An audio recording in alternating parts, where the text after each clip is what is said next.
So today I'm going to talk about some seeds I got from Botanical Interest. A couple weeks ago they had a 40% off sale of some of their, I guess, last season kind of seeds. So I ordered a bunch of that and I have a quite an extensive set of seeds actually inside in storage, but I wanted to fill some gaps. So I'm going to talk a little bit about what I ordered today, or that day rather, and go from there. So first, our plains Coreopsis, Choreopsis Tinctoria, and I really got this for our right-of-way. We have a strip that we're trying to turn into a wildflower area, and it's done well over the years. We've had bluebonnets and other things. We have blue curls in there right now. That's really the main thing, with some grasses. But I wanted to add these plain Coreopsis because we do have some other Coreopsis. I can't think of the name of it exactly at the moment, but there are some that pop up there. I thought these would be great and they were on sale. So we're going to save these and sow them after we burn that right away in the fall, resow the seeds, and hopefully we get some blooms. Now this is blue corn, Rio Grande blue.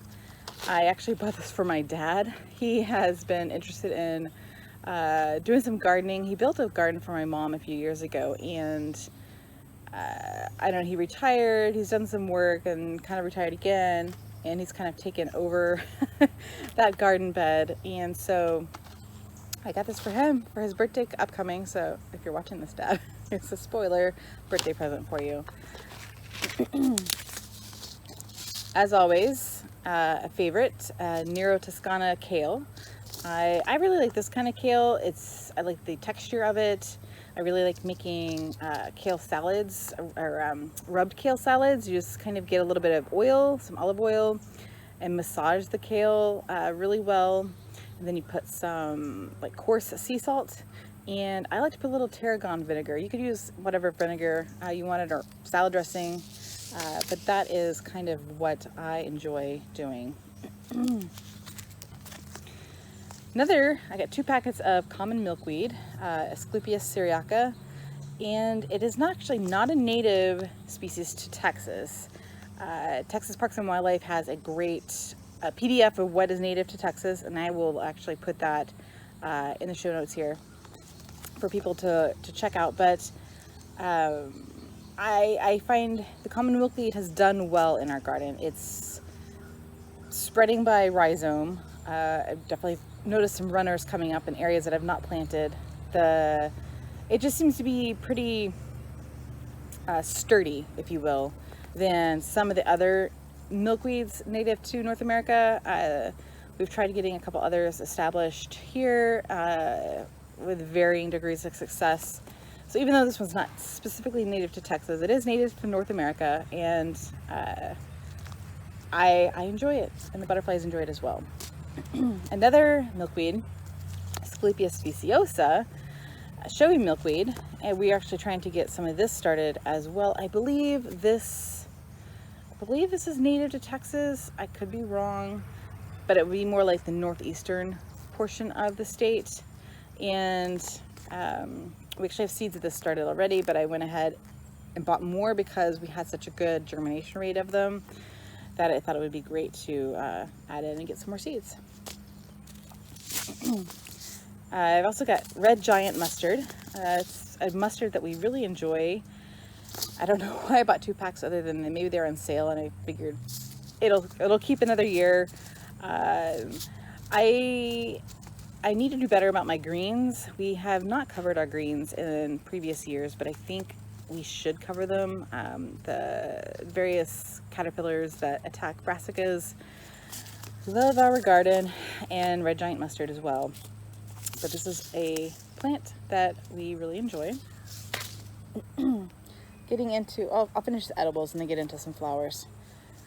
Atomic red carrot. We've actually got a ton of carrot seeds in our seed bank over there in the house, but atomic red is always nice to have.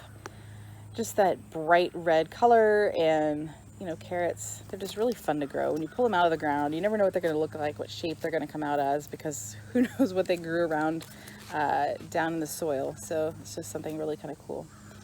All right, so moving on to flower seeds. First is this one. I don't think I've ever grown this one, Black Swan Poppy.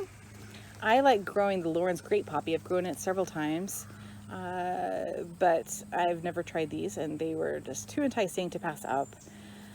Deep kind of purple wine color. I don't know, poppies are just such a cool plant to grow. And you know, we like to grow native plants here, but I also grow a lot of just ornamentals, non-natives as well, mixed in.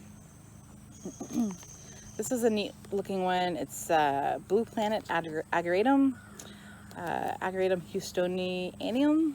It's a hybrid, it says. I haven't grown Ageratum in several years, and I can't remember if it's because a deer like it or it just doesn't do well in my garden. So I thought I would just try again. I think the ones I've grown in the past were the more native species to our region, but again, discounted seeds, I was not going to pass them up. This is one, Celosia Chief Red Flame, and Celosia actually reminds me so much of my great-grandmother. She grew varieties in her garden. She lived to be 96, and I think she was gardening up until, like, I don't know, 94 or something.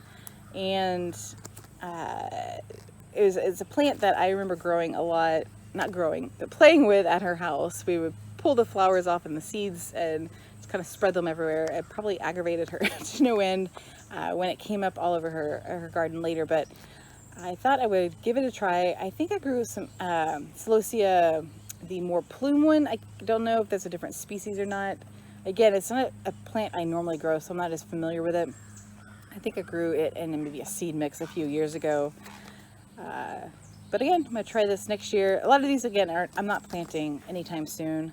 I will actually stratify the milkweeds in probably December for 30 days, 30 to 45 days, and then we'll start sowing those in late January, February to get them ready for spring planting. All right. Another one that I haven't grown in several years is actually just like a perennial kind of sweet pea. This is a perennial blend, and I grew some sweet peas at a community garden back when we first moved to Houston, and they did really well there at the community garden. I wanted to grow it again, and I've never grown them in our garden here, mostly because the deer love them. So I'm going to plant them inside our edible garden this year, and hopefully I'll get some cool blooms. This year I also grew sunflowers for the first time in many years inside our edible garden, and again, they're in the edible garden because of our deer issues. So these looked interesting. They're a Zohar hybrid cultivar, and I thought I would give them a whirl next year and see how well they do. Now the other seeds I have are actually some native seeds that some people have given me. One is basket flower. It's a native, and I'll put the notes, the actual name and the show notes here, what it is, but somebody collected these for me. It's a native, it grows along roadsides, and I'm going to add these to our right of way. I might throw some in the flower beds just in case they might like to grow there as well. I'm always looking to fill space out there. And these are some other natives, more East Texas or southeastern US kind of species. The first one is just Ludwigia Alternafolia, just seed box. Ludwigias are very common along in wet areas or moist areas, and we have a pond down here, so I will grow. I'll probably try to start these in pots and then transplant them instead of just throwing them out. But my husband also burns down along the pond every so often, just to kind of keep some of the more invasive species down and to rejuvenate some of the species that need burning on occasion. So I may throw them out after he burns a little area. And this is a species that I'm not familiar with. It's called Carolina Rockrose. Helianthemum, Carolinianum. You think about, when you say Carolina Rockrose, I'm thinking like, you know, a pinkish kind of flower, but when I looked it up, it was not like that. Again, this is going to be a trial and error because I don't know if the deer are going to enjoy these, but they're an East Texas plant. They should work here in my garden here because we have like a East Texas-y kind of vibe with some of these shady, moist music areas. The next one is Halberd-leaf rosemallow, Hibiscus Laevis. I do know for a fact deer will devour hibiscus. Any kind of hibiscus in my garden are incredibly difficult to keep. I've been trying to like intersperse them along the pond to hide them, and we'll see if the deer will be able to find them. I'm going to try to grow some, plant them out in between some of the plants, and even on, we have a pine tree that came down during Hurricane Harvey, and it was just impossible to actually like move out of that pond. And what has formed is basically a wetland behind there. So sediment has accumulated behind the pine tree. All these different wetland plants have come in, and I feel like I could probably try to like plant some out there. The deer sometimes go out there because the pond has actually gotten a lot more shallow over the years with a lot of sedimentation. It really needs to be dredged, but that's another story. The last seeds that I have that someone sent me are Maryland Meadow Beauty, Rexia mariana. Beautiful little pink flowers. I actually fell in love with Rexia lutea this year. I was not familiar with it, even though I say I'm not familiar with it. It's one of those plants that I probably saw sometime in the past that I just didn't know what they were. And but anyway, Rexia is a really cool species. It's Rexia mariana. They're going to be like a moist savanna type of plant. These will go great down by our pond, probably great in our right-of-way. And again, I'm kind of waiting to throw some of this stuff out till fall, when a lot of these things need like a cold stratification, or they need a burning. They need something to trigger that germination. So some of the native plants, at least, that's what I'm waiting for. But definitely looking forward to getting some of these other plants sown, especially the mustards, the carrots, starting in September, October here, and just looking forward to transitioning to fall crops once again. The summer crops are definitely on the downhill slide. So that's a little bit it from my botanical interests order. I have not ordered any other seeds recently, but I might have to do some more shopping.